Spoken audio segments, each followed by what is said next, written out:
प्रणाम दोस्तों। स्वागत है आपका मेरे इस यूट्यूब चैनल साहित्य सागर में। दोस्तों, आज मैं आपके लिए लेकर आई हूँ शिवानी जी की लिखी कहानी अपराधी कौन।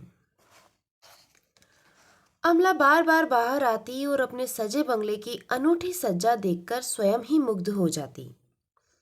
रंगीन नीली मध्यम रोशनी के लट्टू पेड़ की हर पत्ती पर जुगनू बने चमक रहे थे। शामियाने की रंगीन छांव में कई सोफे और कुर्सियां मंडलाकार घेरे में रखवाते श्याम बिहारी एक साथ कई निर्देशन देते किसी कुशल बैंड मास्टर की भांति हवा में दोनों हाथ उठा उठाकर गिरा रहे थे। अमला को पति की हड़बोंग देख हंसी आ गई। एक तो वैसे ही सामान्य सी घटना से उत्तेजित हो उठते थे, उस पर आज पहली पुत्री का विवाह था। वो पति से कहीं अधिक मात्रा में आश्वस्त हो बारात की प्रतीक्षा कर रही थी। आखिर घबराती भी क्यों? सभी कुछ तो दे रही थी कनक को। फ्रीज, रेडियोग्राम, फिएट और फिर एक तगड़ा सा चेक। बीसियों भूखी शेरनी सी माताओं के मुख से वह अपने भावी जामाता का पुष्ट ग्रास लुभावने दहेज के बूते ही तो छीन पाई थी। उसकी कनक सांवली थी, पर इस युग में क्या जामाता भावी पत्नी का रंग देखता है? उसे तो अब भावी ससुर के ओहदे का रंग ही अधिक आकर्षित करता है। जहां तक इसका प्रश्न था, श्याम बिहारी अपने ओहदे के चोखे रंग से किसी भी सुपात्र को चुंबक की भांति खींच सकते थे। एक तो वे कमिश्नर थे, उस पर आईसीएस। हम आईसीएस अब रीवा के अलभ्य सफेद शेरों की भांति अपनी वंश वृद्धि की क्षीण संभावना के कारण अनमोल हो उठे हैं। ये प्रायः ही हंसकर अमला से कहते रहते। आज तो उन्हें बात करने की भी फुर्सत नहीं थी। सुबह से जनवासे का ही प्रबंध देख रहे थे। नाऊ, तंबोली, धोबी सबके तंबू तन चुके थे और किसी अंतर्राष्ट्रीय प्रदर्शनी के से विभिन्न स्टॉल में खड़े अधिकारियों की ही तत्परता से मुस्कुराते खड़े थे। ये भी इस अनोखे युग का अनोखा रिवाज चल पड़ा था। आएंगे छैला बराती बनकर, पर दर्जनों घड़े से निकाले गए सूट इस्त्री करवाने कन्या के पिता के यहाँ ही लाएंगे। जिसे देखो वही हजामत बनवाने बैठ जाएगा, चाहे घराती हो या बाराती। मुफ्त का चंदन घिस मेरे नंदन, इसी को कहते हैं। कहीं बारातियों के आने के पहले ही सब पान निगोड़े घर ही के मेहमान न चढ़ डालें। अमला मन ही मन भुनभुना रही थी। एक तो घर के ही मेहमानों ने 4 दिनों से उसका पटरा बैठा दिया था। पांच दर्जन तो बच्चे ही भिनभिना रहे थे। उस पर देवरानी जेठानी और चचेरी ममेरी नंदों के नखरे देख उसका खून खौल रहा था। इसी से भागकर बाहर आ गई थी। बरेली वाली ममिया सास को लहसुन प्याज की बदबू से दिल के दौरे पड़ने लगते थे। उनका कमरा अलग करके उठी ही थी कि 2 चचेरी नंदों में बच्चों को लेकर भयानक युद्ध छिड़ गया था। दोनों सगी बहनें थीं, पर आज आमने सामने तनी रणचंडी सी बन गई थी। उन्हें छुड़ाकर अलग किया तो उनकी स्विस भाभी एक ही पेटीकोट और बिना बाहों का ब्लाउज पहने अर्धनग्नावस्था में अर्दली चपरासियों के सामने ही उससे साड़ी पहना देने का अनुरोध करने आ गई। क्या करती बेचारी अमला? भाई को बुलाती और भाभी को कैसे छोड़ देती? उसकी ताड़ सी देह में साड़ी लपेटना आकाश में चंदोवा टांगना था। साड़ी पहनाते ही वह चटपट बाहर निकल आई थी। बारात भी तो आती ही होगी। उसने घड़ी देखी, अभी देर थी, पर बारात के आने से भी अधिक चिंता उसे एक और व्यक्ति के आने की थी, और वो थी उसकी फ्रांस प्रवासिनी ननद मीना, जो पूरे 20 वर्ष बाद मायके लौट रही थी। कभी ये ननद उसकी प्राण प्रिया सखी थी। वही उसे सिर आंखों पर बिठाकर इस ग्रह में लाई थी। उसकी सास ने तो दूसरी लड़की पसंद की थी। कुछ दिनों तक दोनों की मैत्री मोहल्ले भर की स्त्रियों के हृदयों में विष घोलती रही। दोनों एक से कपड़े पहनती, हंसती, खिलखिलाती, एक दूसरे की बाहों में फिरती। फिर जैसा प्रायः ऐसी प्रगाढ़ मैत्री का अंत होता है, वैसा ही हुआ। अचानक दोनों में ऐसी ठनकी कि आंखों ही आंखों में नंगी तलवारें लपलपाने लगी और दो टूटे हृदयों की दरार मीना की विदा तक नहीं जुड़ी। झगड़े का सूत्रपात हुआ था आभूषणों को लेकर। मीना की विधवा माँ का पूरा गहना एक सामान्य सी पोटली में बंधा काठ के बक्स में पड़ा रहता। कई बार पुत्र के समझाने पर भी वे बैंक में रखने को राजी नहीं हुई, तो खींचकर श्याम बिहारी ने कहना ही छोड़ दिया। पर इधर उनका अधिकांश समय तीर्थ यात्रा में ही निकलने लगा और वे एक एक कर अपने आभूषण कभी बद्रीनाथ चढ़ा आती, कभी रामेश्वरम। एक दिन अमला और मीना ने मंत्रणा की, जैसे भी हो अम्मा के इस धार्मिक औदार्य के सैलाब को बांधना ही होगा। अम्मा जी, अब मीना की सगाई हो गई है, आप ऐसे गहने मत लुटाइए, अमला ने एक दिन सास को टोक दिया। हाँ अम्मा, आज फैसला कर ही दो, क्या मुझे दोगी और क्या भाभी को। मुंह लगी मीना ने दोनों बाहें अम्मा के गले में डाल दी। कहीं ऐसा ना हो कि कभी इसी करम जली पोटली के पीछे हम दोनों लड़ पड़ें। अमला हो होकर हंस उठी थी। तब तक दोनों ननद भाभी अटूट मैत्री के इस रस सागर में आकंठ डूबी थी। इसी से कलह की काल्पनिक संभावनाओं का प्रसंग भी हास्यास्पद लग उठा था। ला मरी, निकाल ला पोटली, आज ही बांट बूट कर झगड़ा निपटा दूं। अम्मा ने चाबी का गुच्छा हंसकर पटक दिया था और मीना चटपट पोटली निकाल लाई। उफ, कैसे कैसे भारी गहने थे। टोंक, मगर, अनंत, जयपुरी झूमर, रामपुरी मछलियाँ, चंद्रहार, बेसर और कुंदन की पहुंची। मीना के नाना सिविल सर्जन थे, अम्मा इकलौती पुत्री थी। इसी से नाना ने गहनों से लाद दिया था। सबसे विलक्षण आभूषण था एक लंबी नीली मखमली डिबिया में बंद नागिन के आकार की लचकती करधनी। उसकी जालीदार नक्काशी पहले भी कई बार ननद भाभी को झूमा चुकी थी, पर तब ईर्ष्या का सर्प फन फैलाकर दोनों में से एक को भी डसने नहीं दौड़ा था। आज दोनों के कलेजे एक साथ धड़क उठे। पता नहीं अम्मा करधनी किसे देगी। मीना सोच रही थी, मैं तो अम्मा की इकलौती बिटिया हूँ, करधनी मुझे ही देगी। अमला सोच रही थी, कितने अरमानों की बहू हूँ मैं, करधनी हो न हो मेरे ही हिस्से में आएगी। अम्मा की ख्याली हंडिया में उधर उबाल पर उबाल आ रहे थे।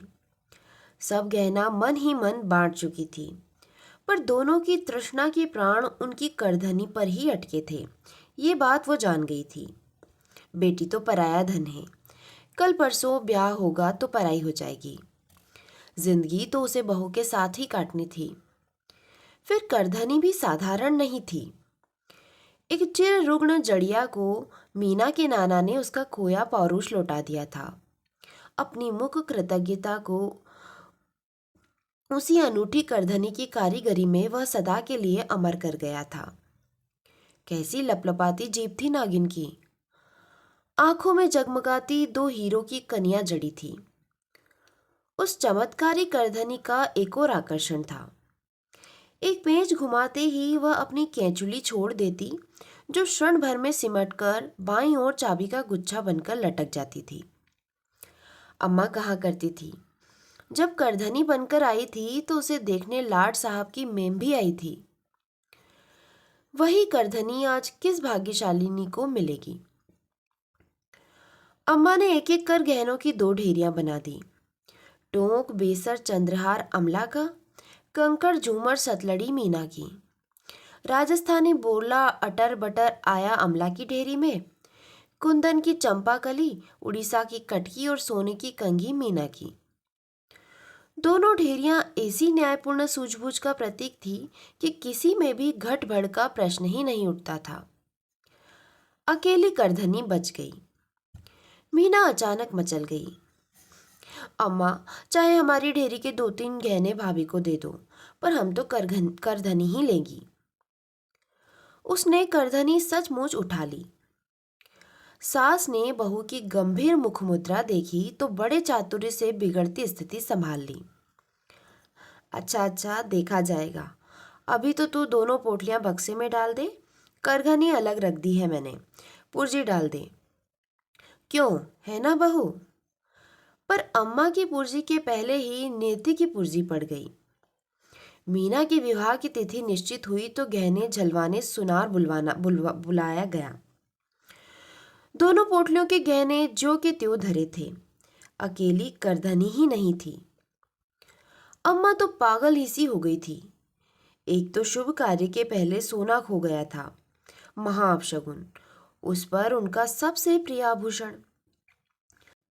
अम्मा ऐसा फूट फूट कर बाबूजी की मृत्यु पर भी नहीं रोई थी। पर ये हो कैसे गया? चाबी तो निरंतर उन्हीं के पास रहती थी। कभी कभी बहू मांग लेती और कभी बिटिया। शीशम का वह बक्सा उन्हीं के कमरे में धरा रहता और वे दिन रात उसी कोठरी में खजाने पर बैठे सर्प की भांति कुंडली मारे बैठी रहती।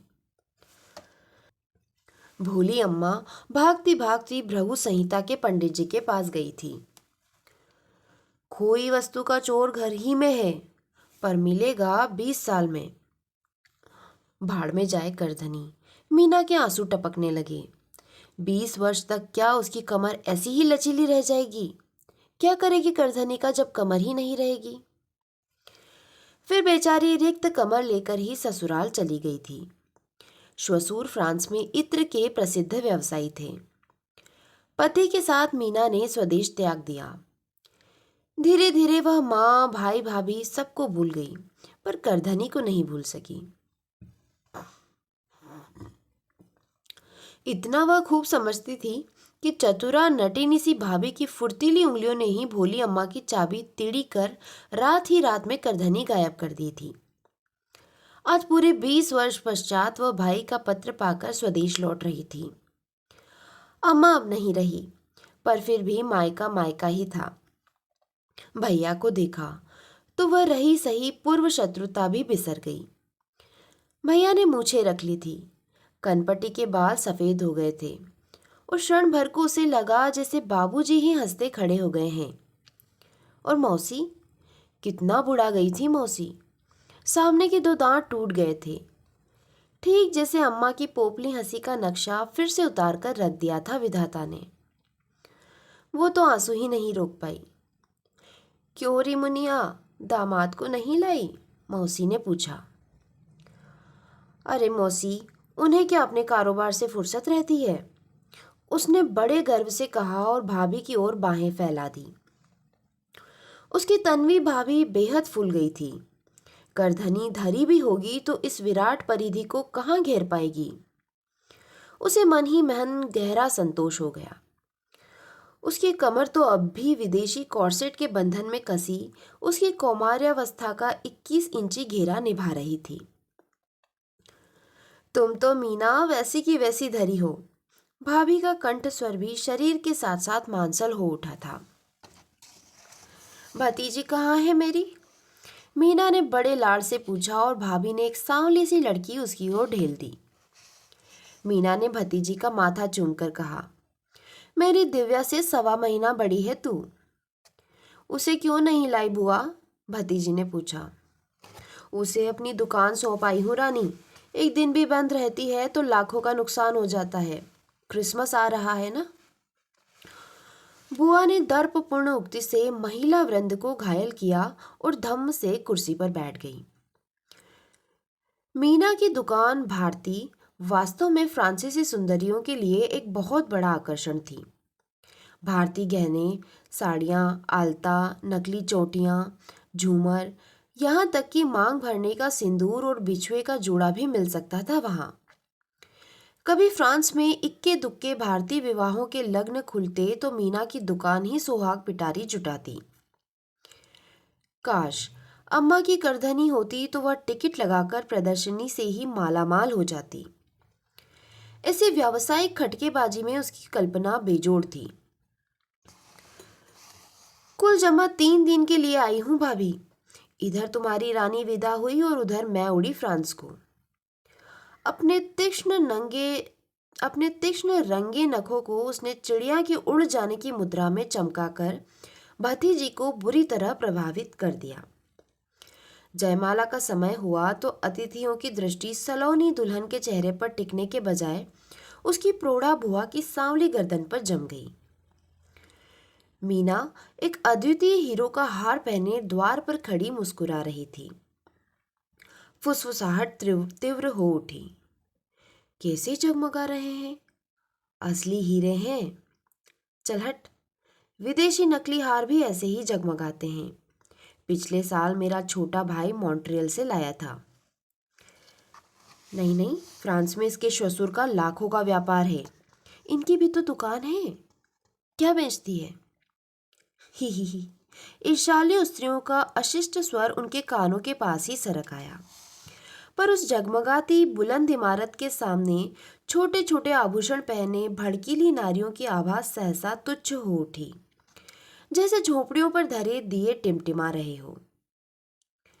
क्यों री मुनिया, हार तो असली लगे है। 8-10 हजार का तो होगा ही।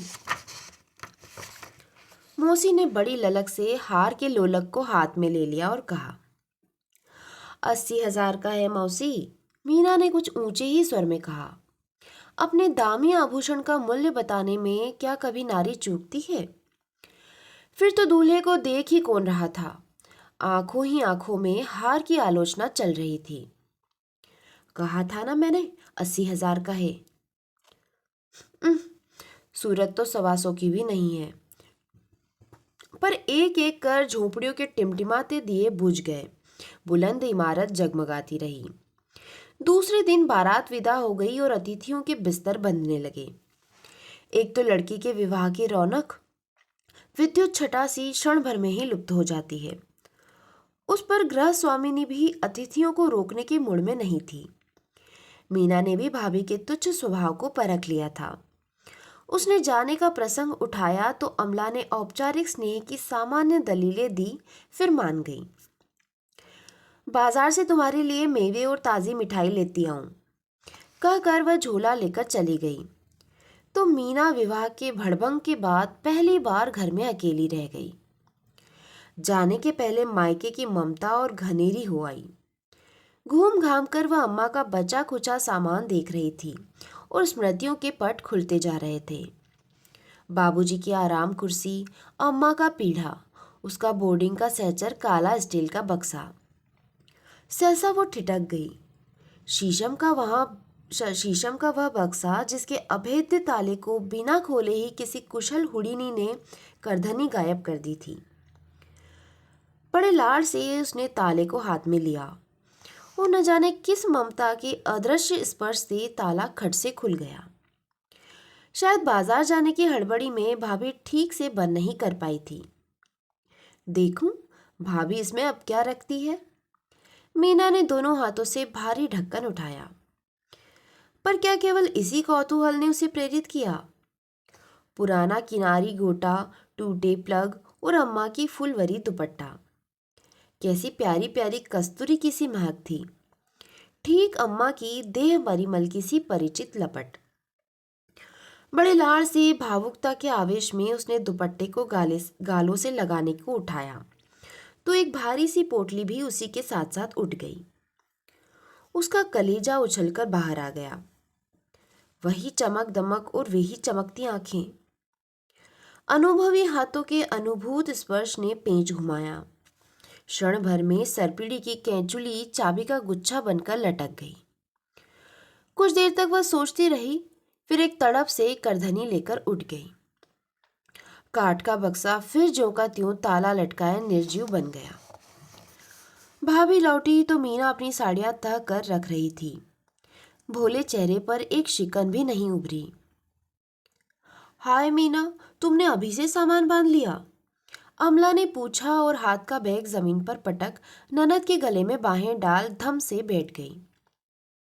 हाय मत जाओ मीना, इतने सालों में तो लौटी हो, वो रुआंसे स्वर में बोली।